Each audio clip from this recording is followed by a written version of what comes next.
Bien, Yoffi, ahí se está grabando la clase. Vamos a che terminar de ver Yoshua Mhm, capítulo 11 que estábamos viendo, y empezar el 12. ¿Sí? Vamos a ver mhm. un minutito aquí.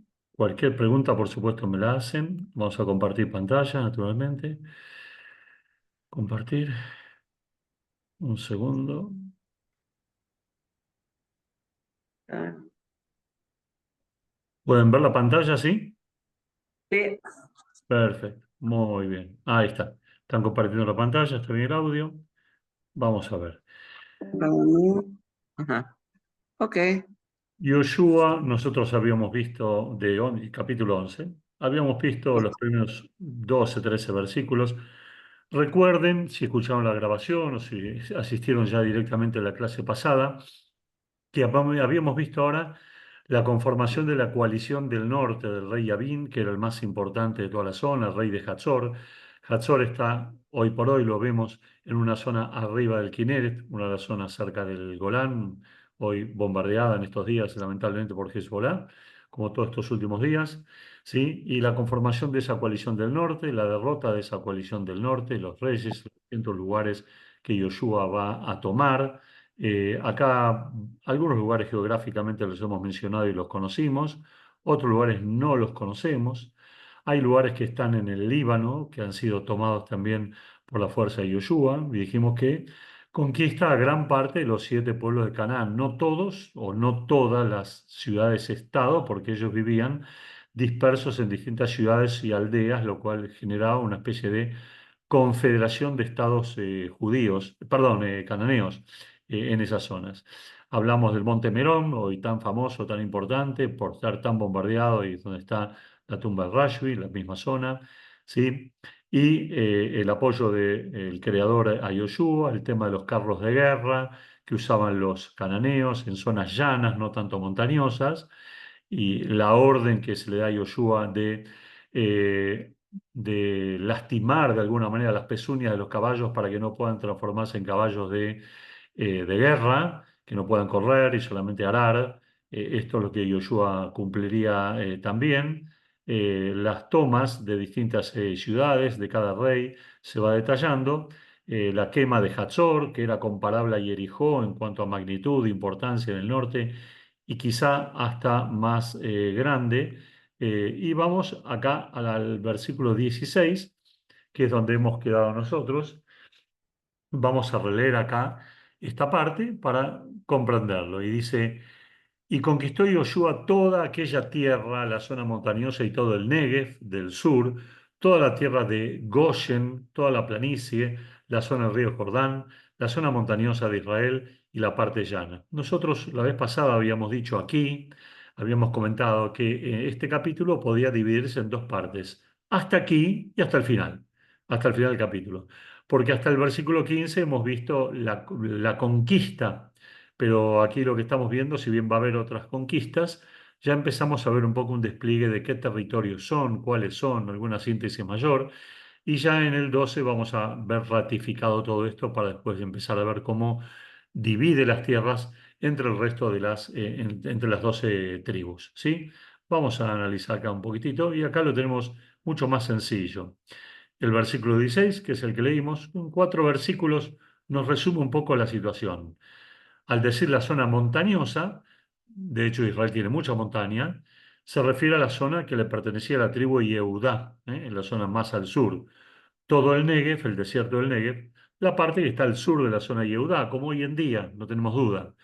Toda la tierra de Goshen, cuidado con este tema porque puede confundirse con la Goshen de Egipto, dado que los hebreos estuvieron en la tierra de Goshen cuando Yosef bajó a Egipto y se transformó en virrey. No es ese lugar, no es.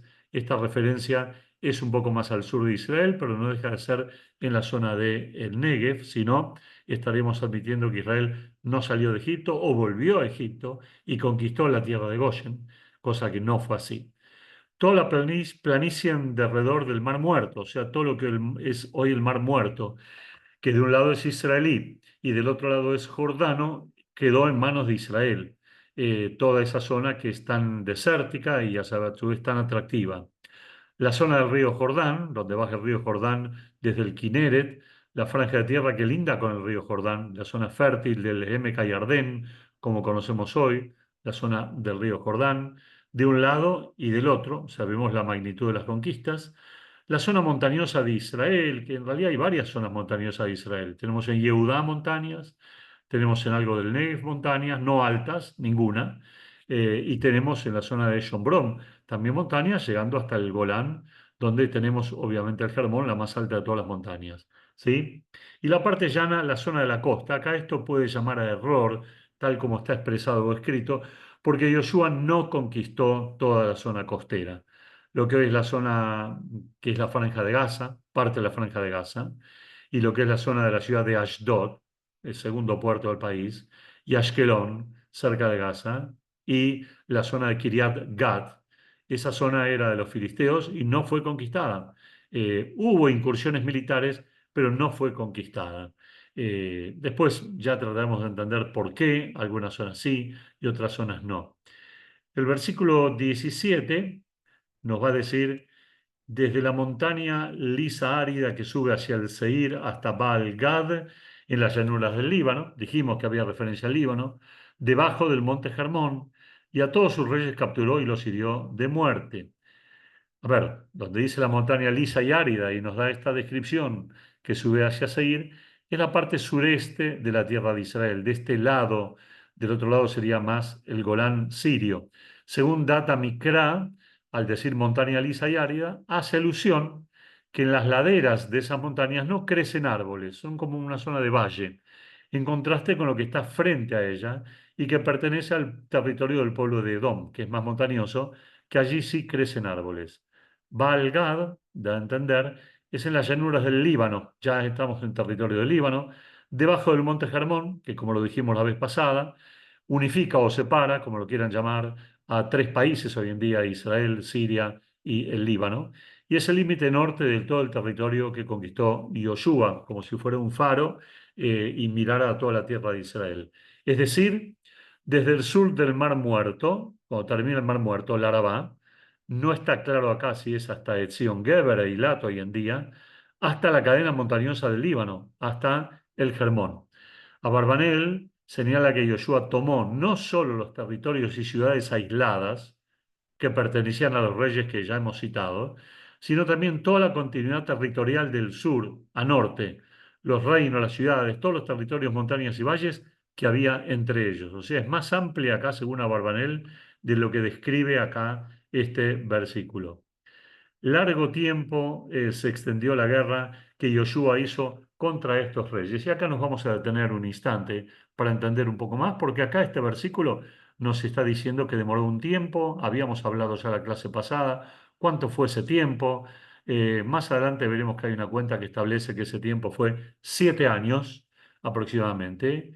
Y uno se hace la pregunta, ¿por qué tanto o por qué tan poco? Depende con qué óptica de alguna manera se la mire. Y acá vamos a entender un poco más.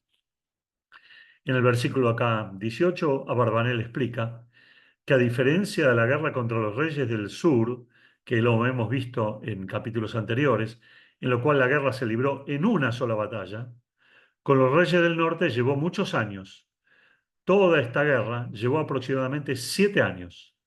Más adelante, en el capítulo 14, versículo 10, Caleb ben Yefuné, el compañero de Joshua cuando fueron espías, los dos espías a revisar la tierra de Israel, dice que han transcurrido 45 años desde el suceso de los espías, del cual él fue parte, que envió Moshe. Caleb ben Yefuné vivía, y que a causa de su mal informe se decretó que deambularan por el desierto 40 años. Los espías fueron enviados a los 2 años de haber salido de Egipto. Por lo tanto, ahí tenemos básicamente 5 más 2, 7. Entonces, estamos viendo que a los 40 años se le suma 7 y ahí tenemos los 7 años de la conquista. 40 años en el desierto y 7 años, según Caleb ben Yefuné, lo que vemos aquí, la conquista de la tierra de Israel. Lo sacamos por deducción. No lo dice el texto, pero es una manera de estudiar el Tanaj también. Y en la tierra de Israel entraron luego de 40 años, como ya lo sabemos, 38 de castigo y 2 que deambularon antes del castigo. Ya que salieron de Egipto, quiere decir que han transcurrido desde que entraron con Joshua hasta ese momento 7 años. Es una deducción matemática que hace para poder establecer esta cuestión a Barbanel, ¿sí? Entonces tenemos por qué 7 años, pero no tenemos la respuesta por qué los pueblos de Canaán no se rindieron antes. Si el avance de Yoshua era fenomenal, arrollador, no había cómo pararlo. ¿Por qué no se rindieron? Si dijimos muchas veces que Yoshua ofrecía a todos los pueblos cananeos la rendición y el sometimiento, que existía esta posibilidad antes de ser destruidos, y sin embargo vemos que no se rindieron. La mayoría de los pueblos del norte, de los cananim, no se rindieron. Lo dejamos por el momento esa pregunta guardada, la vamos a ver, la vamos a analizar, y ahí vamos a ver una respuesta que es muy interesante, que tiene que ver con el libre albedrío de los pueblos y cuándo se le quita también el libre albedrío como forma de castigo. Esto ya lo veremos. No hubo ciudad que hiciera las paces con los hijos de Israel, a excepción de los gibeos que habitaban en Gibón. Recuerden todo lo que pasó en Gibón. Al resto, a todos los capturó en la batalla. Vamos a analizar aquí. Dice, a pesar de todo esto, ningún pueblo quiso hacer la paz con Israel. O sea, a pesar de todo el avance militar de Joshua, de toda la conquista, de la rapidez, de que sometió a todos los pueblos, que los gibonim hicieron un pacto, que se rindieron, que derrotó a la coalición del sur y ahora está derrotando a la coalición del norte, hay pueblos que no quieren rendirse a Joshua y que no se rindieron de ninguna manera. Y ahora sí, vamos a ver cómo va una intervención divina acá, que hasta ahora hemos visto todo muy humanitario, muy humano, pero vemos acá una intervención divina. Dice así, el versículo 20, por cuanto era designio divino, era voluntad de Dios, endurecer sus corazones, concepto que ya lo hemos escuchado y lo hemos conocido en la Torá, en Yetziat Mitzrayim, en las 10 plagas inclusive también, que Dios endureció el corazón del faraón. ¿Qué significa esto de endurecer el corazón? Ahora vamos a ver. Para que librasen batalla contra Israel y así pudiesen ser destruidos sin tenerles compasión y que sean aniquilados tal como le ordenó el Eterno a Moshe. O sea, nosotros sabemos que en la Torá Dios le dice a Moshe y Moshe le dice a Yoshua, cuando entres a la tierra de Israel, sin piedad. No hay forma de perdonarlos, hay que aniquilarlos por todo lo que ya sabemos, todo lo que pueden influenciar para mal sobre el pueblo de Israel en su moralidad. Algo en el desierto de esto ya hemos visto que ha pasado en la Torá. También porque son pueblos con costumbres completamente diferentes o porque eran las reglas de juego. Hemos hablado mucho de esto también, pero ¿por qué Dios endurece el corazón acá? ¿Por qué el castigo no es tan inmediato? Esto es lo que tenemos que ver acá y lo que significa endurecer acá el corazón. Vamos a ver, es escaso el texto, pero es muy rico. Y fíjense lo que nos va a decir Malvin, comentarista del siglo XIX, nos va a decir, Malvin explica que la razón por la cual la guerra duró muchos años, 7 años, lo dijimos antes, es para que los pueblos no quieran hacer la paz con Israel. O sea, pareciera como que eso está mal enunciado, porque uno debería decir que los pueblos quisieran hacer la paz con Israel. La guerra pudo haber durado más, pero duró solamente 7 años. Y otra vez el número 7, que es un número de armonía en el Tanaj en general. 7 días de la creación, Shabbat, Shemitah. El 7 es un lugar importante como número en la tradición judía. Y dice así de Malvin, explica que la razón por la cual la guerra duró muchos años es para que los pueblos no quieran hacer la paz con Israel, o sea, sean derrotados, pues si los hubiera vencido rápidamente, en 3 meses, en un año, los pueblos se hubieran atemorizado y se hubieran rendido incondicionalmente. Y a causa de la maldad e iniquidades que cometieron estos pueblos, Dios decretó sobre ellos la muerte. O sea, acá se mezcla el tiempo, los 7 años, con la idea de justamente por qué no se rindieron, por qué Dios endureció su corazón. Y volvemos al tema de endurecer su corazón, que significa el tema de Jofe Yavejirá, libre albedrío. Ustedes recordarán perfectamente bien que cuando Moshe fue a sacar a los hebreos de Egipto, el faraón rechazaba la salida de los mismos. A pesar de que Moshe presentaba pruebas y presentó las Makot, las primeras Makot fueron algunas más leves al principio, otras más duras después, en muchas de las Makot, en muchas de las plagas, nos dice que en principio el faraón se rendía ante Moshe porque sus sabios no podían repetir las plagas ni hacerlas, pero por otro lado, después nos dice que cuando terminaba la plaga, Dios quitaba la plaga, el faraón volvía a endurecer su corazón. Y todos los jajamim se preguntan, ¿qué es endurecer el corazón? Corazón es como es. Obviamente es un tema de sentimiento, pero ¿qué es endurecer el corazón? Y bueno, llegan a la conclusión que es que se le quitó a los egipcios o al faraón el Jofe Yabejirá, el libre albedrío.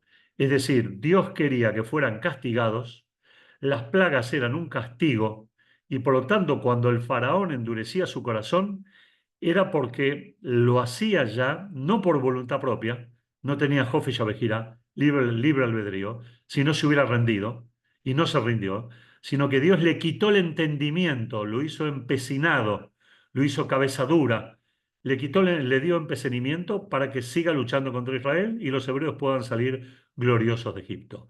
Algo similar sucede con los pueblos cananeos en la época de Josué. Cuando estamos diciendo de que directamente era designio divino endurecer sus corazones para que librasen batalla contra Israel y así pudiesen ser destruidos sin tenerles compasión y que sean aniquilados, etcétera, como le ordenó el Eterno a Moshe. O sea, estamos viendo de que Dios le quita a los pueblos cananeos el libre albedrío. No pueden rendirse porque estaban destinados a ser castigados. Si se rendían, no iban a ser castigados. Y por lo tanto, no se cumplía la Torá, no se cumplía la profecía. Y ahí, evidentemente, había algo que era incoherente. Quedó claro esto porque es muy importante el tema, justamente, de los 7 años y el tema de endurecer el corazón, porque es lo que explica la no rendición de estos pueblos cananeos. Sigamos acá. Y retornó en ese momento Yoshua y destruyó a los gigantes que habitaban las montañas en Hebrón. Momento, recién hablábamos del norte y ahora nos vamos a Hebrón. Recién estábamos en el Golán y ahora nos vamos al sur, a 350, 400 kilómetros o más. ¿Qué está pasando acá? Evidentemente había quedado alguna zona sin conquistar en el sur, en la zona de Hebrón, en Dvir, que le hemos nombrado, en Anab, que es un lugar no del todo conocido, en todas las montañas de Judá, debajo de Jerusalén, y todas las montañas de Israel. A ellos, junto con sus ciudades, destruyó Yoshua. O sea, Yoshua volvió a terminar algo que no había terminado de conquistar, que era el sur del país, debajo de Jerusalén. Y acá tenemos un poco la respuesta, que es compleja. Vamos a tratar de entender, pero es un poquito compleja. Vamos a verla.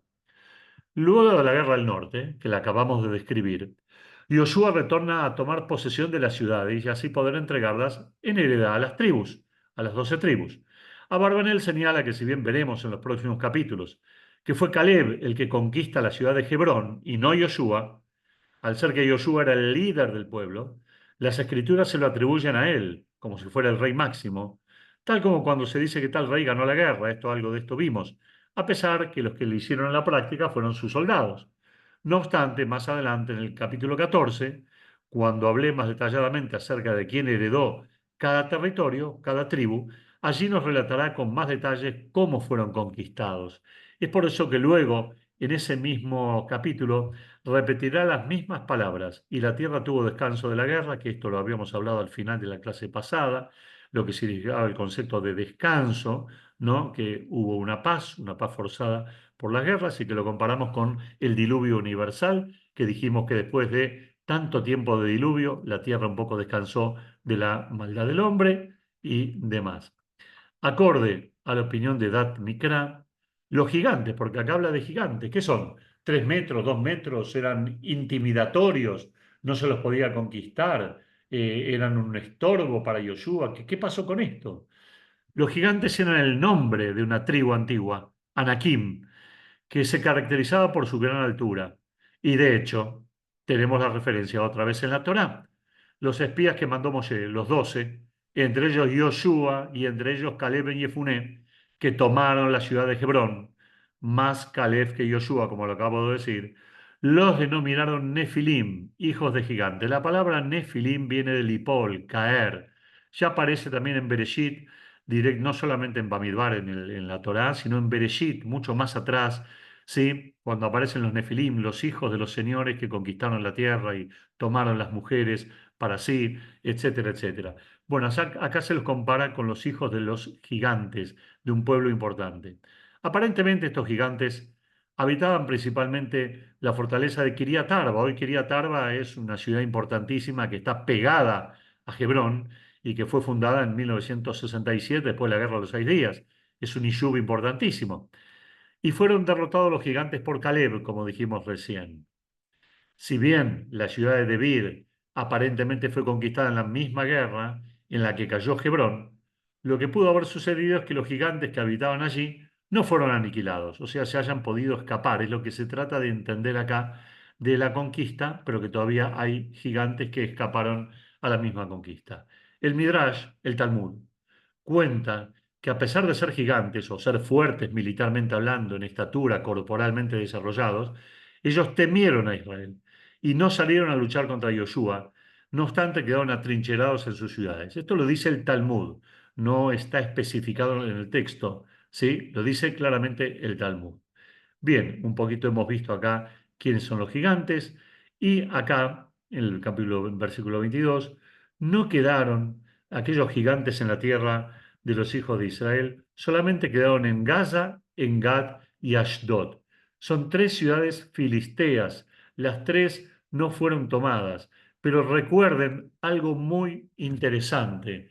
El Tanaj, en el libro de Shoftim, nos va a hablar de un famoso gigante entre los filisteos, Shimshón, que tenía una altura corpórea importantísima y que desafiaba a todo el pueblo de Israel y no había quien se le presente, y David lo tiró abajo con una onda, la onda de David, con una piedra. Shimshón era un gigante. O sea, vemos que este versículo no está descontextualizado, sino que evidentemente también había luchadores importantes entre los filisteos, lugares donde ellos vivían que no fueron conquistados, porque en principio no había una orden divina de conquistar esos lugares. Los filisteos no eran parte de los 7 pueblos de Canaán. Al contrario, los filisteos fueron invasores de la tierra de Canaán cerca del año 1200 antes de la era común. Por eso se los llama Plishtim, porque provenían de la isla de Creta. Su cultura es totalmente, era, no es, era totalmente griega. ¿Sí? Algunos dicen que venía de la isla de Malta, pero para el caso es lo mismo, está en el Mediterráneo también, Creta, Malta, ¿sí? Pero traían raíces de la cultura griega, el manejo de la espada, del bronce, el manejo de carros de combate, ya los Plishtim muy aceitados y muy preparados, pero eso ya lo veremos en su momento.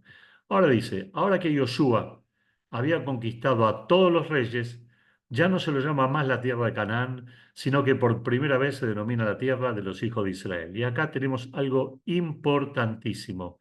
Versículo 22 del libro de Yoshua, es la primera vez que la tierra de Israel de alguna manera recibe el nombre de tierra de Israel. Hoy la conocemos Eretz Israel. Dentro de Eretz Israel está Medinat Israel, que es más pequeña que Eretz Israel, porque Eretz es toda la tierra. No poseemos toda la tierra de Israel. Ya dijimos los límites, que son mucho más largos, grandes y anchos. Pero lo que poseemos es Medinat Israel, que está dentro de Eretz Israel.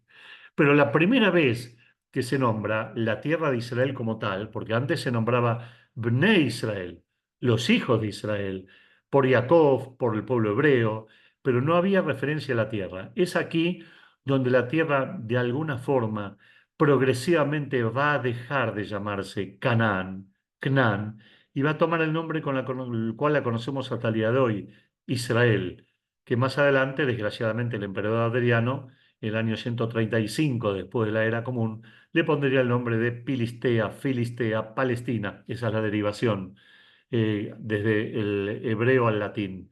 Plishtim, filisteos, palestinos, que no tiene nada que ver los filisteos de la antigüedad con los palestinos de hoy, que son musulmanes, y los filisteos de la antigüedad eran, ¿cómo se dice?, que adoran a muchos dioses, politeístas. Y además el idioma era completamente diferente, la cultura era diferente, sus comidas, sus armas, todo. No hay ningún punto de conexión entre palestinos de hoy o del año 638 con los filisteos de la antigüedad. Nada, cero conexión. Y esto es importante que lo sepan para el día de hoy, porque los palestinos de hoy utilizan este argumento diciendo que la presencia palestina en la tierra de Israel es muy antigua, y ya lo vemos en los Plishtim y lo vemos en Adriano, que le pone el nombre de Filistea o Palestina a toda la tierra de Israel. Eso hay que combatirlo con hechos históricos concretos. La ciudad de Ashdod, ¿sí? Porque Gaza sabemos cuál es la zona de Gaza y la ciudad de Gaza.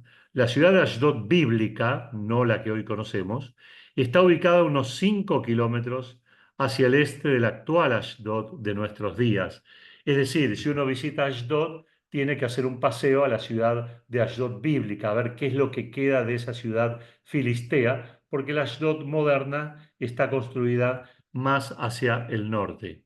Nos relata que quedaron en esas zonas, pues no pertenecían a los territorios que Josué debía conquistar, lo dijimos recién. No obstante, en la tierra de Israel no quedó ni uno de los gigantes. Todos fueron sometidos hasta que después aparecería entre los Filistim Shimshon, como dijimos. 23.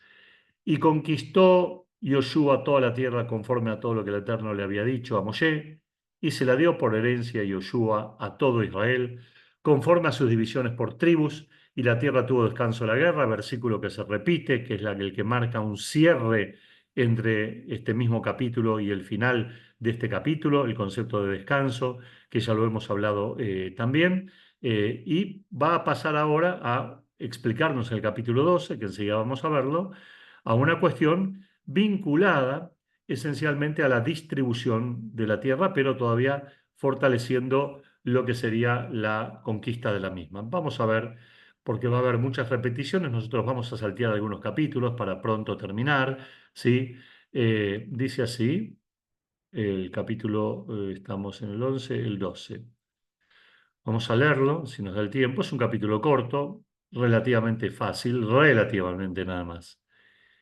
Y dice así: estos son los reyes de la tierra a los que hirieron los hijos de Israel, heredando sus tierras del otro lado del Jordán, al este, o sea, de este lado, lo que hoy se llama Cisjordania. Desde el arroyo Arnón, ya veremos todos estos límites, hasta el monte Hermón, otra vez aparece. Toda la Arabá hacia el oriente, antes no aparecía la Arabá, aparecía el Negev. La Arabá es más al sur, hacia Eilat. Sihón cita a reyes de la época de Moshe. Sihón, el rey emoreo, que se asentaba en Heshbón y gobernaba desde Arroer. Ya veremos estos límites geográficos. Que estaba a orillas del riachuelo Arnón, dentro del arroyo. Ya veremos también qué significa dentro del arroyo, que está en una isla, en la mitad de Gilgal hasta Ibok, el arroyo que está en el límite con los hijos de Amón, los amonitas, enemigo de los hebreos en Jordania, ¿sí? Y desde la Arabá, desde el sur, hasta el Kineret, hacia el norte, y hacia el este, hasta el mar de la Arabá, el mar muerto, hacia el este, Bet a Yesimot, ya veremos, y al sur hasta los acantilados de Pisgah, que también veremos dónde queda ese lugar. Hay mucha geografía, como vemos acá. Y el territorio de Og, rey de Abayam, que también lo había conquistado Moshe en el desierto, sobreviviente de los Refaim, gigantes, que estaba asentado en Ashtarot y en Edrei, dos ciudades de las cuales no existen hoy indicios abiertos, salvo quizá algún resto arqueológico, habría que indagarlo, que gobernaba desde el monte Hermón, Salja y todo el Bayán hasta la frontera con el Geshurí y el Mahatí, que son pueblos cananeos, hasta la mitad de Gilad, la frontera con Sihón, rey de Heshbón. Ya analizaremos, insisto, todo esto. Moshe, siervo de Dios, y los hijos de Israel los hirieron. Y Moshe, siervo de Dios, otra vez fíjense, la reiteración de este concepto no es casualidad, siervo de Dios, Ebed Adonai, entregó esos territorios a las tribus de Rubén, Gad y media tribu de Menashe. Recuerden ustedes el famoso tema de estas dos tribus y media que ya todavía en la época del desierto no querían entrar a la tierra de Israel, querían quedarse del lado de lo que hoy es Jordania. Y cómo, un minuto saco esta leyenda, nos quedan 10 minutos, y cómo Moshe, de alguna manera, los iba a convencer de que participen. Y este tema es muy reiterativo en el libro de Yoshua, dando a entender que efectivamente estos pueblos, perdón, estas tribus participaron claramente. ¿Sí? Sigo acá adelante.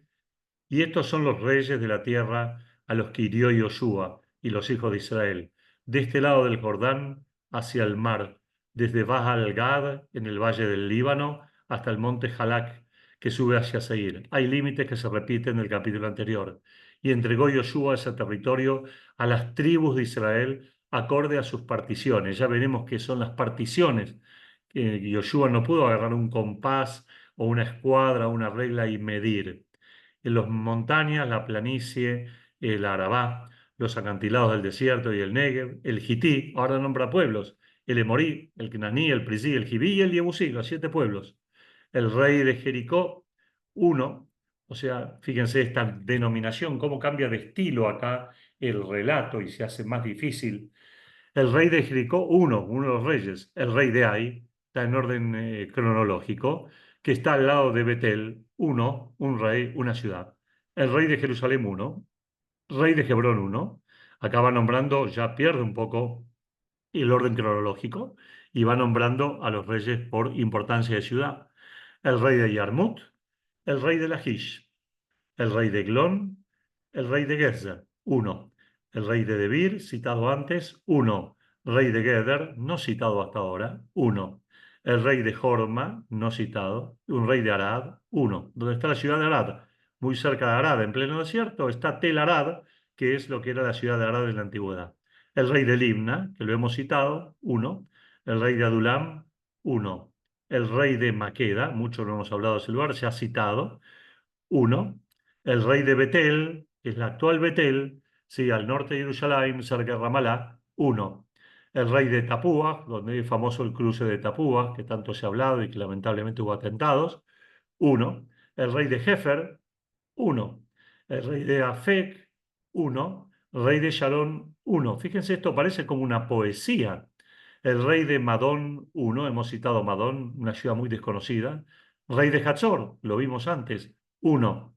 El rey de Shimblón, Merón, ahí hay un nombre mixto, ya lo veremos, uno. Rey de Akshaf, uno. Rey de Taanaj, no confundir con el Tanaj, es Taanaj, uno. Rey de Megiddo, ciudad importante en el centro norte de Israel, uno. Rey de Kedesh, uno. Rey de Yoknan, cerca de Haifa, bombardeada por Hezbolá en estos días. Del Carmel, uno. Rey de Dor, en el Líbano, y el territorio de Dor, uno. Rey de Goim, no hace referencia a los pueblos, a los Goim, en Gilgal, uno. Rey de Tirza, uno. Todos los reyes, 31. Es decir, lo que está citando acá es un resumen de los reyes que Josué logró conquistar y que poseían determinadas ciudades. Vamos a ver hoy como introducción aquí lo que nos está diciendo acá este Rab, que es muy importante, la importancia de la continuidad histórica. Es un texto breve, pero muy rico. Vamos a ver si nos da el tiempo para leerlo. Dice así, entre los capítulos alusivos a la conquista y aquellos dedicados a la distribución de la tierra, los capítulos 12 a 14, que son los que estamos viendo, hoy vemos el 12, asoman para unir las acciones de Yoshua a la continuidad histórica y religiosa de los actos y mandatos de Moshe por un lado, por eso aparecen los reyes que conquistó Moshe, del desierto al asentamiento en la tierra. O sea, no es que Moshe murió y se terminó la historia y comienza un nuevo capítulo. No, hay una continuidad que se plasma por muchas maneras. El versículo que cierra el capítulo 11 sintetiza el periodo de la conquista, lo leímos varias veces. Y Josué le dio por heredad a Israel conforme a sus divisiones por tribus, y la tierra descansó de la guerra. Tras el versículo del final de la conquista, tendríamos la expectativa de comenzar inmediatamente la segunda parte del libro de Josué, o sea, la distribución, la parte del asentamiento, a qué le corresponde a cada uno, qué características, por qué cada lugar, cada uno. Pero en esta forma sorpresiva, el detalle de la distribución de las heredades, o sea, las partes conquistadas, lo veremos recién en el capítulo 15. Y antes de llegar a ese capítulo, leeremos los capítulos 12 y 14.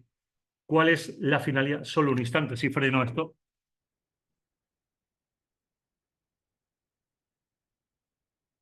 Estoy en clase de Tanaj, Ana. Tengo 5 minutos más. Estoy en la clase. Sí, sí.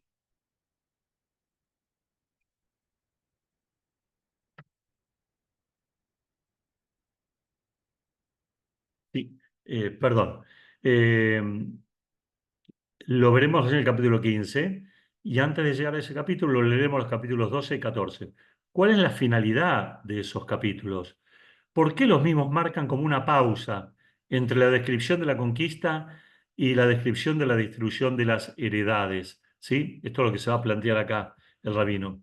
El capítulo 12 comienza con el título, estos son los reyes de la tierra a los que hirieron los hijos de Israel, e inmediatamente detalla las conquistas de Israel en la ribera oriental del Jordán, conquistas llevadas a cabo por Moshe. Eso hay que tomarlo en cuenta. En la continuidad del capítulo comienza una sección nueva, y estos son los reyes de la tierra a los que hirió Yoshua y los hijos de Israel. Está dividido el capítulo 12. Y aparece el detalle de las conquistas de Yoshua en la ribera occidental del Jordán. El capítulo 13, que no lo leímos, describe las fases del reparto de heredades y comienza con la heredad de las 2 tribus y media en la ribera oriental del Jordán. En el final de la descripción de la entrega de las tierras, el capítulo sintetiza: estos fueron a los que hizo heredar Moshe en los llanos de Moab, del otro lado del Jordán, en Jordania, a la altura de Jericó, hacia oriente. Y el capítulo 14 comienza con la descripción del reparto de tierras a cargo de Yoshua ya dentro de Israel. Y esto es lo que adquirieron los hijos de Israel en la tierra de Canaán. Pues parece ser que el objetivo de los capítulos 12 a 14 es el demostrar que todas las acciones de Yoshua, tanto la conquista como el asentamiento, son una continuidad directa de los actos de Moshe. Vamos a enlazar eso en su momento. Es decir, el texto viene a mostrarnos la continuidad directa entre las acciones de Moshe y las de ese continuador Yoshua. Ya en los capítulos anteriores vimos varias veces que el libro de Yoshua se ocupa de mostrar la relación entre Yoshua y Moshe. Así, en un paralelismo entre el cruce del Jordán y la apertura del Mar de los Juncos, también la descripción de la conquista de Jericó y Ai, en forma paralela a la conquista de Sihón, y así trazar un paralelismo entre la descripción de la realización del Pesaj y la revelación del ángel a Yoshua con el Pesaj de Egipto y el evento de la salsa ardiente que no se consumía. O sea, los textos están enganchados. ¿Por qué resulta entonces tan importante el vínculo entre estos dos líderes? Parece que la Torá sospecha de que el ingreso a la tierra junto al recambio en el liderazgo podría generar una sensación de una nueva página, un nuevo capítulo entre los hijos de Israel. Una nueva página cuyo significado sería la desconexión del pasado y particularmente de la Torá entregada por Dios a Moshe en Sinai. Además de ello, en el comienzo del ingreso a la tierra yace un pecado grande y peligroso. La transición de la vida espiritual a la vida terrenal y material puede provocar el abandono del servicio a Dios, el único y abstracto, pasar al trabajo material de la tierra, como ocurre, por ejemplo, con el Baal, uno de los dioses. A fin de evitar esta desconexión y el deterioro hacia la idolatría, es necesario hacer hincapié en la conexión y continuidad entre la generación del desierto y la generación de los que se asientan en la tierra, entre la época de Moshe y el periodo de Yoshua. Y eso es lo que nosotros vamos a ver, ya nos quedan segundos nada más en la reunión que viene. Espero que esté claro, por supuesto se lo voy a dejar totalmente acá grabado, así no hay problema y lo vuelven a escuchar y cualquier cosa me escriben. Que estén todos bien, Shabbat Shalom, que tengamos paz, tranquilidad, que eso es lo importante y que estén pronto los soldados, los Hatufim, todos en casa, como realmente corresponden, lo antes posible, terminemos con estas guerras, lo antes que se pueda. Gracias por vuestra atención y nos estamos viendo. Que estén bien. Amén, Shabbat Shalom.